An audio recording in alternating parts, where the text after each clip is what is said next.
and I was so scared and nervous. The feelings were just too overwhelming to deal with.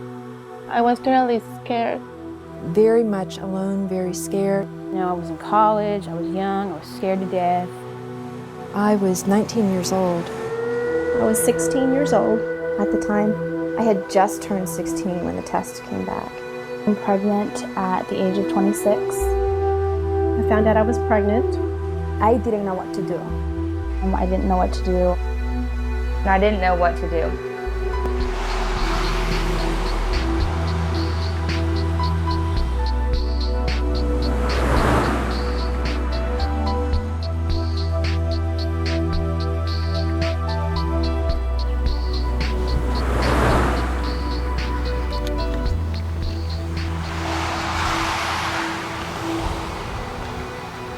I was 18 when I found out I was pregnant. I felt completely overwhelmed, embarrassed, and confused. But more than anything, I just felt really scared. You know, suddenly the life that I had that led up to that point, the dreams that I had for my future, it all came to a halt. And I was at a T in the road, facing the biggest decision I would ever face in my life. Which way to go from here? I'm Jennifer Coker. No matter how you got to this point, you face the same decisions now that many of us have had to face. That is why I and several other women wanted to be a part of making this video. We wanted to have a chance to share things we learned from our experiences so that you can be informed, as many of us were not. We want you to know that you're not alone. We've all come to this place and made different choices. We hope that hearing our experiences will help you as you make your choice.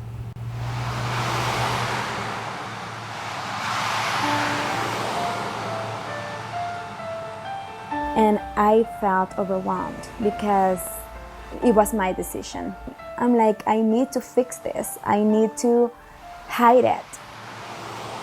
Fear. It will ask you to do things you would never do otherwise. When you're in that position and you're scared, you're not really thinking clearly. And I remember the whole time that my head was just in a cloud. I had no idea who I was. I didn't know what I was doing.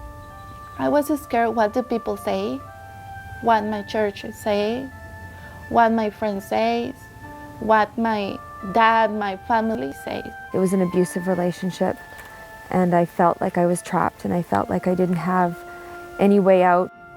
It's too hard to be a single mom for my 3 kids. You have 3 choices: abortion, adoption, or parenting. And I felt like at the time I didn't have any other options, and I felt hopeless. I felt like I didn't have any answers. So a friend told me that she had an abortion. And I was pregnant again. The baby's daddy did not want another child. He just didn't want a baby. Gave me a name of a friend, an adult, said she was going to help me, and she ended up giving me the name to Planned Parenthood. And my husband decided that it wasn't a good idea to have another child. That he had just graduated from college, and he's an electrical engineer, and I was a nursing assistant. He said that it was either him or the baby. And then he added, but if you decide to have the baby, then our parents will stop help us financially to continue college. They told me at the abortion clinics that it would be an easy answer, and that it was quick, painless. I could go in and then just go out and life would be like it was before. But that was not the case at all. It never ended after that. You know, it wasn't a quick, easy procedure that only took 5 to 20 minutes. It was a procedure that lasted the rest of my life. I wanted to know what my baby looked like at 6 to 8 weeks. And they said that it was just a blob of tissue. And they told us that that's all it was. It was just blobs of tissue. It was not life. So I was like 10th and 11th week. They didn't tell me that it had a heartbeat, that it had brain waves. Didn't tell me that my child had fingerprints and toes, and possibly could even suck its thumb at that point in time. When I found out the truth about fetal development, that at 3 weeks there was a beating heart, that by 8-9 weeks, all the vital organs were there. When I found out that there was little arms and legs and fingers and toes on these little children, I was devastated. It's like, oh my God, these were my children. And it's so unnatural for a woman to take the lives of her own children. And I remember going to ultrasound school in North Carolina, and I saw for the first time a 9-week baby that was jumping and moving with fingers and toes. And I said to my instructor, I said, "That's a baby." He goes, "Yes." I go, "But they told me it was a blob of tissue." I was surprised to find out that the medical professionals were telling me to turn the monitors away from women considering abortion. Seeing the moving image might influence their choice. And I said, "Why?" I said, "They have a right to make an informed choice." And then they performed an ultrasound. And they put a blanket between my face and the monitor. I wish I could have seen my baby. I was like 5 or 6 weeks pregnant, but nobody told me anything. They never told me the risks to the procedure, that I possibly could get an infection, that they could perforate my uterine wall, that I could be infertile. In fact, they told me it was safer to abort than it would be to carry that child. I remember them specifically saying that. With most abortionists, they are abortionists that a woman only sees that time in her life. It's not like going to your family doctor that you know and you've developed a relationship with. I remember sitting in the exam room, freezing cold exam room, and everything inside of me said to run. I was awake during the procedure, so I remember everything. I heard everything. I could feel everything. I just couldn't move. And I just heard a horrible noise, like a vacuum noise. As they were vacuuming, I felt everything, and I felt the scraping. To be on a table and have a machine inside of you and a doctor to begin to literally pound and beat that child to death inside of you, to rip it apart with a vacuum. And seeing that jar sitting there and seeing the hunks of a baby put in it. But it was very painful. That alone makes me not want to have another abortion. I wouldn't even think of having another abortion. I lay down on that table and I got up a different person. Right after I woke up, I knew something was terribly wrong. I felt a tremendous emptiness and a loss. And still I was trying to fill up this emptiness that I had inside of me. But nothing works. Nothing works. The hole never goes away. When the grandchildren came, it was even worse because now I had babies to hold.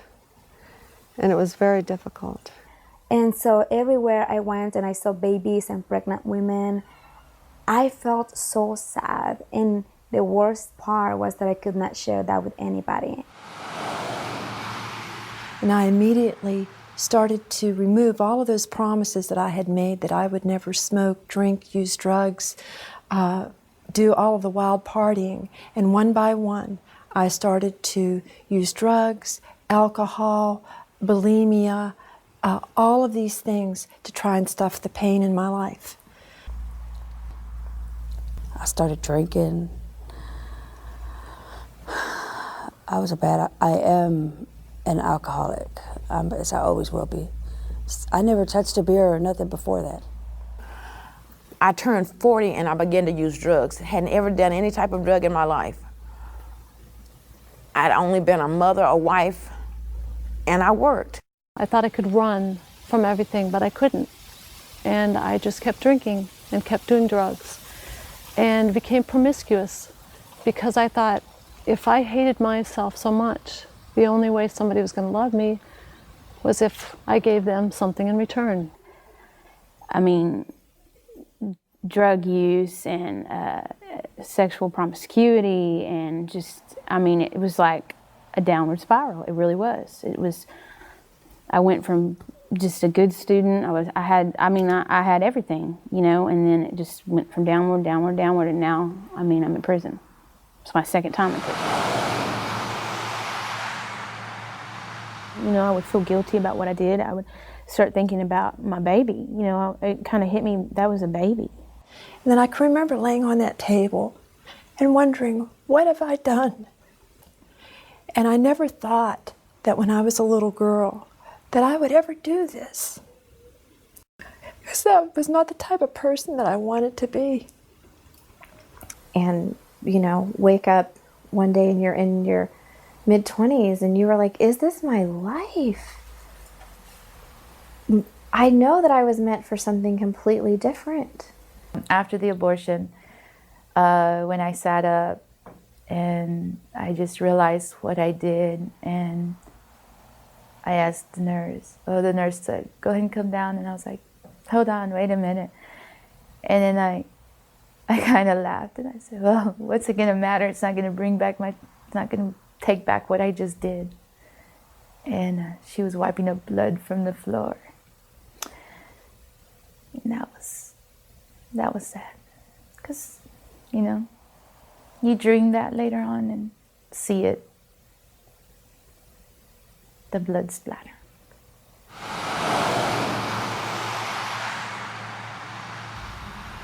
I would just lay in bed and cry, and I had suicidal thoughts. I wanted to end it all. I didn't want to be here anymore if I couldn't have that baby back.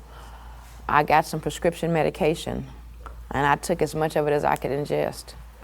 And somebody came around and found me, and I'm here still, but no one tells you that you'll want to kill yourself after you do an abortion. And you won't, and I never thought I would be the type of person that would try and kill myself after an abortion. I thought that I could handle it, or that I could deal with it. It's just something that you do, and it's over and it's done. But it's not that simple. It starts off as just something, a fix-all, but it turns out to be a nightmare out of hell. I wish I had never done it. I wish someone had showed me a film of what was going to happen during the actual procedure. I wish I had talked with somebody that had had an abortion that could tell me what the side effects were, that I would not like myself anymore, that I would start to medicate myself, that I would resent the person that I had it for, that I would resent me, that I wasn't worth living anymore, and that I would hate myself. Everything I stood for, I hated. I didn't even have the same values, whatever. And the more drugs I did, the more I wanted to do. Having had that abortion turned me into a crackhead whore, and no one told me that that would happen.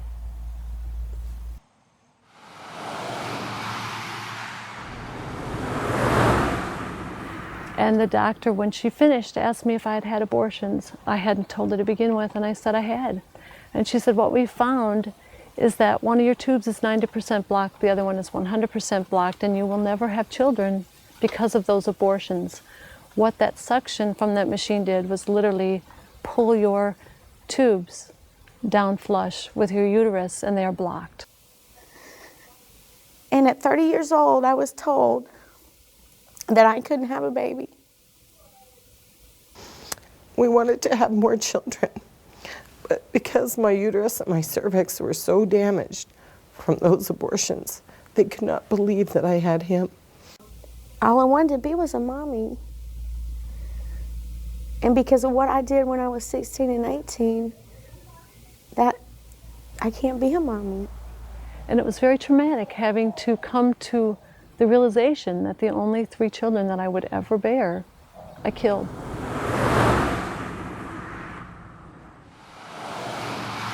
There's 28 studies linking breast cancer to induced abortion. I've already had 2 lumps removed from my left breast. I had problems with my cervix, and I had to have medical procedures, very painful procedures. Had brought problems with my breast. And so that was a threat of breast cancer and cervical cancer. The first pregnancy that I had was the result of a day rape when I was 14. And I made a decision to place that child. And I know in my heart today that my daughter has been able to fulfill her purpose. Her life was not in vain. My mother had a baby out of wedlock, and she put my brother up for adoption, and we have an amazing relationship with him now. He is so grateful that my mom chose to keep him and give him up, and you know, we're in his life and in his future, and we're going to be able to see him have kids and get married, and it's different psychologically, but it's definitely a better choice than to wonder for the rest of your life how it was supposed to be. Well, now I know that I could have given my baby for adoption if I wanted to continue college. And when I thought, how can anyone give their baby to someone else to take care of, you know? And then, you know what, comparing to the abortion, at least my baby would have been alive. I would have given my baby a gift, the gift of life. And not to only my baby, but to a couple that maybe were wishing to have a baby. I wish my story was the single mom story or the adoptive, the birth mom. I wish that I had seen adoption the way that I see adoption now. And you would give anything to have a little picture to show somebody, this is my child, this is their life, this is what it meant.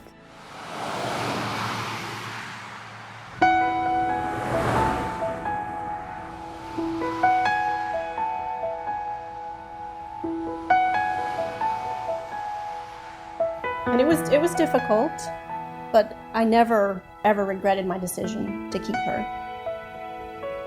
But I would have missed